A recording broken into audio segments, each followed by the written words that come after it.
දැන් අපි පෞගිය මේ සතිය දිහා බැලුවම අපේ ජූලි මාසේ 26 වෙනිදා ඒ කියන්නේ සඳුදා අපිට බැලුවම ආසාදිතයන් 1653ක් හමු වෙලා තියෙනවා. මරණ 48ක් සිද්ධ වෙලා තියෙනවා. අඟහරුවාදා 27 වෙනිදා ආසාදිතයන් 1688ක් හමු වෙලා තියෙනවා. මරණ 48ක් සිද්ධ වෙලා තියෙනවා. දැන් 28 වෙනිදා ආසාදිතයන් 1919ක් හමු වෙලා තිබෙනවා. ඊළඟට මරණ 63 දෙනෙක් මරණයටපත් වෙලා තිබෙනවා. බ්‍රහස්පතින්දා 29 වෙනිදා ආසාදිතයන් 2329ක් හමු වෙලා තිබෙනවා. මරණ 66ක් සිද්ධ වෙලා තිබෙනවා. ඊළඟට සිකුරාදා 30 වෙනිදා ආසාදිතයන් 2455ක් හමු වෙලා තිබෙනවා. මරණ 56ක් සිද්ධ වෙලා තිබෙනවා.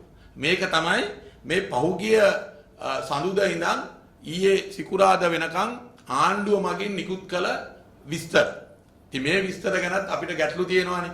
මේ සංඛ්‍යා ලේඛන ගැනත් තියෙනවා. මොකද ජනාධිපතිතුමාම කිව්වා එතුමාට ලැබෙන සංඛ්‍යා ලේඛන නිවැරදි නැහැයි කියලා ජනාධිපතිතුමාම කිව්වා. ඉතින් ජනාධිපතිතුමාටම නිවැරදි සංඛ්‍යා ලේඛන ලැබෙන්නේ නැත්නම් ඉතින් රටේ ජනතාවට ලැබෙන සංඛ්‍යා ලේඛන ගැන විශාල ගැටලුවක් අපිට තිබෙනවා. එතකොට දැන් මේ පහුගිය සඳුදා ඉඳන් සිකුරාදා වෙනකම් මේ දවස් 5 ඇතුළතම ආසාදිතයන් අපි බැලුවොත් 10000කට කිට්ටු වෙලා තිබෙනවා. මේ පහුගිය සතියේ විතරක්. ඊළඟට මරණ ප්‍රමාණය අපි බැලුවම 50ට වැඩි වෙලා තිබෙනවා. එතකොට දැන් දවසකට මිනිස්සු 50 දෙනෙක් මේ කොරෝනා වෛරසයෙන් මැරෙන තත්ත්වයකට උදා වෙලා තිබෙනවා.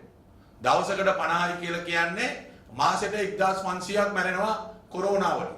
කියන්නේ මාසෙට. ඒතකොට අද අපිට පේනවා දැන් පහුගිය සති කිහිපය තුල ආසාදිතයන්ගේ වැඩිවීම ඉහළ යනවා. ඊළඟට මරණ සංඛ්‍යාව ඉහළ යනවා. නමුත් ආණ්ඩුව අපිට එක පැත්තකින් කියනවා සෞඛ්‍ය නීති රීති වලට අනුව ආරක්ෂා වෙන්න. ඊළඟට වැක්සින් එක දෙපාරක් ගැහුවොත් ඒ දෙපාර ගහපු අයටත් කියනවා සෞඛ්‍ය නීති රීති පිළිපදින්න. මොකද දැන් වැක්සින් එක දෙපාර දෙවෙනි මාත්‍රාවත් ලබාගත් උදවියත් මේ ආසාදිතයන් බවට පත් වෙලා තියෙනවා.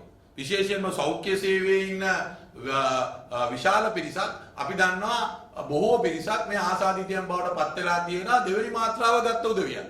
ඒ කියන්නේ මාත්‍රාව විතරක්ම මේකට විසඳුමක් නෙමෙයි. ඒකට ලෝකේ කියන්නේ අපේ එක්සත් ජාතීන්ගේ සෞඛ්‍ය ඒ සංවිධාන කියන්නේ තමුන්නාන්සලා මාත්‍රා විතරක් නෙමෙයි සෞඛ්‍ය රෙගුලාසිත් පිළිපදින. ඒතකොට දැන් එහෙම තියෙන තත්ත්වයකට තමයි අපිට ජනාධිපති ලේකම් කාර්යාලය ඊයේ නිවේදනයක් නිකුත් කරනවා අගෝස්තු මාසයේ 2 වෙනිදා ඉඳන් අර කලින් නිකුත් කරපු චක්‍ර ලේඛන ඔක්කොම අවලංගු කරලා සියලු දෙනාම නැවත වැඩට පැමිණෙන්න කියලා දැන් ජනාධිපති ලේකම්තුමා නිවේදනයක් නිකුත් කරලා තිබෙනවා. දැන් අපිට තියෙන ගැටලුව තමයි දැන් ආණ්ඩුව මේ රටේ ජනතාවට කියන සෞඛ්‍ය නීති රීති පිළිපදින්න. මගුල් ගෙවල් තියන්න එපා. මරණයක් පැය 24න් ගන්න. මගුල් ගෙයක් ගන්නවා නම් 150යි. රැස් වෙන්න එපා කියලා කියනවා. එතකොට නොයෙකුත් ආකාශයේ සෞඛ්‍ය නීති රීති රෙගුලාසි පනවලා තියෙනවා. ගමනාගමනයේදී ප්‍රවාහනයේදී ඒ නීති පිළිපදින්න කියලා දිගින් දිගටම ආණ්ඩුව අපිට කියනවා. ඒ කියන ගමන් ජනාධිපතිතුමාගේ ලේකම්වරයා මේ චක්‍රලේඛන මේ ලියුමක් නිකුත් කරනවා ඔක්කොම අවලංගුයි වැඩට එන්න කියලා. ඒතකොට අපිට තියෙන ප්‍රශ්නේ තමයි ආණ්ඩුවේ සෞඛ්‍ය ප්‍රතිපත්තියයි මේ ජනාධිපතිතුමාගේ ලේකම් කාර්යාලයේ නිකුත් කරන නිවේදනයයි අතර පරස්පරයක් තියෙනවා. දැන් ඔක්කොමලට වැඩට එන්න කිව්වම නැවත වතාවක් කොළඹ නගරයට විශාල ජනකායක් එක්රැස් වෙනවා. ඒතකොට ප්‍රවාහන පාසුකම් අපි දන්නවා දැනුත් මේ වෙලාවෙත් මෙහෙ මොහොතේ ප්‍රවාහන වල ඔය රජයේ ප්‍රවාහනය වෙන්න පුළුවන් පෞද්ගලික ප්‍රවාහනය වෙන්න පුළුවන්. ඒ ප්‍රවාහනය තුල කිසි විටකත් ඒ සෞඛ්‍ය නීති රීති වලට අනුව මගින් ගෙන යන්නේ නැහැ. ඊට වඩා තමයි මගින් ප්‍රමාණය යන්නේ. તો එවැනි තත්ත්වයක තවත් අසීමිත ලෙස කොළඹ නගරයට හා අනිකුත් නගරවලට ගෙන්වා ගැනීම තුල ආණ්ඩුව බලාපොරොත්තු වෙන්නේ තවත් මේ කොවිඩ් රෝගීන් වැඩි කරන්නද? කොවිඩ් මරණ සංඛ්‍යාව වැඩි කරන්නද? මේකද ආණ්ඩුවේ ප්‍රතිපත්තිය. ඒක තමයි අපිට තියෙන ගැටලුව. ඊළඟට හොඳට මතක තියාගන්න මේ 2400 2300 මේ සීමාව යන්නේ PCR පරීක්ෂණ අඩු කරලා තියෙන්නේ. දැන් PCR පරීක්ෂණ 10000යි 12000ක ප්‍රමාණයක යන්නේ. එහෙම ප්‍රමාණයකට ගිහිල්ලා තමයි 120කට වඩා වැඩි ප්‍රමාණයක් අද වෙනකොට ඒ කරන පරීක්ෂණ අනුව රෝගීන් අද හවු වෙලා තියෙනවා. රෝගීන් නිතර ආසාදිතයන් අද එළියට එනවා. එතකොට කරන පරීක්ෂණ ප්‍රමාණය අඩු කරලා ආණ්ඩුව අපිට එක පැත්තකින් කියනවා අපි රජයේ ප්‍රතිපත්තිය මේ කොවිඩ් වසංගතයේ ඉන්න රෝගීන් ප්‍රමාණය වැඩි කරගන්න ප්‍රතිපත්තියකද ආණ්ඩුව මේ ඉන්නේ. අපි දන්නවා විශේෂයෙන්ම මේ ආණ්ඩුවට මේ ආණ්ඩුව මුල ඉඳලම ගත්ත වැරදි තීන්දුව හින්දා තමයි රට මේ තත්ත්වයටපත් උනේ. ඒක තමයි ඇත්ත කතාව. ආණ්ඩුව සෞඛ්‍ය බලධාරීන් එහෙම නැත්නම් සෞඛ්‍ය ශාස්ත්‍රයේ ඉන්න විද්වතුන් මේ විෂය පිළිබඳ දන්න උදවිය කියපු දේවල් ආණ්ඩුව කළේ නැහැ. රට වහන්න කිව්වම මේ නියමිත වෙලාවට වහන්න බෑ කියලා කිව්වා. ඊළඟට වැක්සින් එක ගෙන්නන්නකට කිව්වා වැක්සින් ඕනේ නැහැ පැණිය බොන්න කියලා කිව්වා. ඊළඟට අපි දන්නවා ඡන්දෙ තියන්න එපා මේ මොහොතේ ඡන්දෙ තිබ්බොත් මේක පැතිරෙනවයි කියලා කිව්වම ඡන්දෙ තිබ්බා. ඒක අහන්නේ නැති. ඊළඟට අප්‍රේල් මාසයේ මුල සතියේ මේ ශේෂ්ත්‍රයේ ඉන්න උදවිය කිව්වා දැන් මේක ඊළඟ තුන්වෙනි රැල්ල දැන් ඇති වෙන අවධානම තියෙනවා. ඒ හින්දා මේ පිළිබඳ තීන්දුවක් ගන්න කිව්වා. ඒ තීන්දුව ගත්තෙත් නැහැ. ඊළඟට අප්‍රේල් 17න් පස්සේ තමයි රට වැහුවේ. එතකොට අපිට පේන දේ තමයි ආණ්ඩුව ක්‍රියා කරන්නේ හැම තිස්සෙම සෞඛ්‍ය ශාස්ත්‍රවල ඉන්න එහෙම නැත්නම් මේ විෂය පිළිබඳ දන්න මේ විෂය පිළිබඳ දැනුමක් තියෙන ඒ විශේෂඥයන්ගේ දැනුම උඩ යන ආණ්ඩුවක් නෙමෙයි මේක. ඒ දැනුම දෙන්නේ ජනතාවට. ජනතාවට කියන සෞඛ්‍ය අධ්‍යක්ෂ ජනරාල්වරයා හැමදාම ටීවී එකට ගෙනියලා අපිට කියනවා උඹ මේක කරපන් උඹලා මේක කරපන් මේක පිළිපදපන් කියලා අපිට කියනවා. නමුත් ආණ්ඩුව අපිට පේන විදිහට ඒ සෞඛ්‍ය ශාස්ත්‍රවල උපදේශ පිළිපදින්නේ නැහැ. ආණ්ඩුව දේශපාලන ගමනක යන්නේ. ආණ්ඩුව දේශපාලන ගමනකට ගිහිල්ලා සම්පූර්ණයෙන්ම මේ රට විනාශ මුඛයට මේ ගෙන යන්නේ. මතක තියාගන්න මේ වැඩේම තමයි මේ වැරදි ක්‍රමයටම ගිහිල්ලා තමයි මිනිස්සු මරණ ප්‍රමාණය දැන් වැඩි වෙලා තියෙන්නේ. ආණ්ඩුව දිගින් දිගටම මේ වැරදි ක්‍රම උඩ ගිහිල්ලා දැන් අද මිනිස්සු මරණ ප්‍රමාණය වැඩි වෙලා තියෙනවා. ඒතර අපිට තියෙන දේ තමයි ඕක තමයි ඩොනල්ඩ් ට්‍රම්ප්ගේ ප්‍රතිපත්තිය. ඩොනල්ඩ් ට්‍රම්ප් කරන්න ගියත් ඕක තමයි. ඩොනල්ඩ් ට්‍රම්ප් කරන්න ගියත් ඇමරිකාවේ කිව්වා මැරෙනවුන් මැරියල්ලා අපි රට ගෙනියනවායි කියලා කිව්වා. දැන් ආණ්ඩුව ගෙනියන්නේ මේ ඩොනල්ඩ් ට්‍රම්ප්ගේ ප්‍රතිපත්තිය තමයි කියන සැකේ අපිට එනවා. මොකද ජනාධිපති මන්දිරයට යන්න බෑ ඇන්ටිජන් අර ටෙස්ට් කරලා තමයි ඇතුළට ගන්නෙ. අගමැති කාර්යාලයට යන්න බෑ ඇන්ටිජන් කරලා තමයි ඇතුළට ගන්නෙ. එතකොට ඒගොල්ලෝ ඇන්ටිජන් කරලා තමයි ඒගොල්ලෝ මේ සියලු කටයුතු ඒගොල්ලන්ගේ කාමර ඇතුලේ ඉඳන් ඒගොල්ලෝ බේරෙනවා.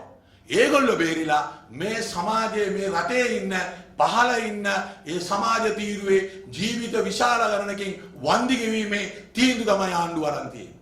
ඒක ඊටාම බරපතලයි. ඒකයි අපි කියන්නේ මේ ආණ්ඩුව මේ විහිං මිනිස්සුන්ට මැරෙන්න ඉඩ දීලා තියෙනවා. ආණ්ඩුව මේ රටේ මිනිස්සු ප්‍රමාණයක් නඩත්තු කරනවා හැම ආණ්ඩුවක්ම. සුබ සාධනය ලබන විශාල තීරුවක් ඉන්නවා අපේ රටේ. අහිංසක මිනිස්සු, දරිද්‍රතාවයෙන් පෙළෙන මිනිස්සු, අඩු ආදායම් ලබන මිනිස්සු. මේ මිනිස්සුන්ට මේ තිබෙන තත්ත්වයක් එක්ක මුහුණ දෙන්න අමාරු වෙලා තියෙන මිනිස්සු. මේ සමාජයේ වැඩි හරියක්ම අද මේ මරණ බවට පත් වෙලා ඉන්නේ මේ සමාජයේ ඉන්න තීරුව තමයි වැඩි හරියක්ම අද මේ කොරෝනා වසංගතයෙන් Tamanගේ ජීවිත අහිමි කරගෙන ඉන්නේ. ඒතොර ඉහළ සමාජයේ ඉන්න උදවිය නෙමෙයි. ඒතොර ආණ්ඩුව එක පැත්තකින් ආණ්ඩුවේ නායකයන් හැමතැනම ඇන්ටිජන් කරලා තමයි මිනිස්සු හම්බෙන්නේ. හැම එක්කෙනාම ඇන්ටිජන් පරීක්ෂාවට ලක් කරනවා. Tamanගේ කාර්යාලයේ ඉන්න කට්ටියව දවසෙන් දවස ඇන්ටිජන් පරීක්ෂණයට ලක් කරනවා. එකක් කරලා ආණ්ඩුවේ නායකයෝ ටික බේරිනවා. පහළ ඉන්න සමාජ තීරුවට කියනවා උඹලා වැඩ කරපල්ලා උඹලගේ එදිනෙදා කටයුතු වලට ගිහිල්ලා අන්තිමට මේ මිනිස්සුන්ට මේවා බෝ වෙලා මැරෙන්න ගියාම අන්තිමට මේ මිනිස්සුන්ට ස්පිතාල වලට ගෙනියන්න බෑ. ස්පිතාල වල අද ඇඳවල් නැහැ. අද ඊට ප්‍රශ්නාව නැහැ. අන්තිමට මේ මිනිස්සු ගෙවල් වල මැරිලා අන්තිමට කොවිඩ් ආසාදිතයන් බවට තමයි මිනිස්සුන්ගේ අවසාන ගමන යන්නේ. ඒතකොට මෙවැනි තත්ත්වයක් හිතා මතාම අර ඩොනල්ඩ් ට්‍රම්ප්ගේ තියරිය අනුව මැරෙනවුන් මැරියල්ලා අපි රට ඉස්සරහට ගෙනියනවා කියන එකද දැන් මේ සෞභාග්‍ය දැක්මේ ප්‍රතිපත්තිය. ගෝඨාභය රාජපක්ෂ මහත්තයාගේ ආණ්ඩුවේ ප්‍රතිපත්තිය අර ඩොනල්ඩ් ට්‍රම්ප් ඇමරිකාවේ ක්‍රියාත්මක කරපු ප්‍රතිපත්තියද මේ දැන් මේ ගෙනියන්න හදන්නේ. ඒ කියන්නේ ඉන්න ජීවත් වෙලා හිටපල්ලා මැරෙනවුන් මැරියල්ලා අපි රට ගෙනියනවා. ඕක ආණ්ඩුවේ ප්‍රතිපත්තිය. ඒක තමයි දැන් ඊයේ නිවේදනය තුලින් අපිට පැහැදිලිව පේන්නේ. එහෙනම් මේ රට නැවත වතාවක් මේ වැරදි තීන්දුව හරි වෙලාවට නිවැරදි තීන්දුව ගත්ත නොහැකි වීමේ ප්‍රතිඵලය අද මේ රටේ ජනතාවට අද භුක්ති විඳින්න සිද්ධ වෙලා තිබෙනවා. ඒකේ වගකීම ආණ්ඩුව බාර ගන්න ඕනේ. අපි කිව්වා වැක්සින් එක ගේන්න ඒ නියමිත වෙලාවට වැක්සින් ගෙනාවේ නැහැ. අද තවම ලක්ෂ 6ක වගේ ප්‍රමාණයක් ඉන්නවා දෙවෙනි මාත්‍රාව තවම ගහලා නැහැ. ඇස්ට්‍රාසෙනිකා එක ගෙන්න ගන්න බැරුණා. ඇයි? නියමිත වෙලාවට දෙවෙනි මාත්‍රාව ගෙන්නන්න ඒ ඉන්දියානු සමාගමට ඇනවුම දුන්නේ නැහැ. දෙවෙනි මාත්‍රාව වෙනුවට අර පැණිය බොන්න කියලා තමයි කිව්වේ. දැන් කලබල වෙලා දැන් දුවනවා වටේ ඒ ජපානයෙන් ගෙන්නන්න අරෙන් ගෙන්නන්න මෙහෙන් ගෙන්නන්න කියලා දැන් ආධාර ඉල්ලනවා.